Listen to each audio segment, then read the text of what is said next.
तर पोलीस उपायुक्त महेंद्र पंडित आणि जयंत मीना शिवतीर्थवर दाखल झालेले आहेत। उद्या होणाऱ्या मोर्चाच्या पार्श्वभूमीवर बैठक होते।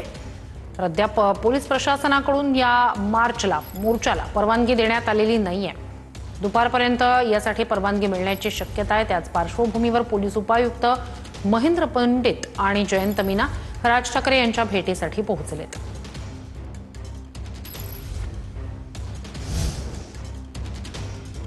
लोकशाहीत प्रत्येकाला मत मांडण्याचा अधिकार आहे। ठाकरेंच्या मोर्चात विद्यार्थ्यांशी घेणं देणं नाही, राजकारणात आपली जागा कशी निर्माण करता येईल याचा प्रयत्न ठाकरेंकडून सुरू आहे, अशी टीका मुख्यमंत्री फडणवीसांनी केली आहे।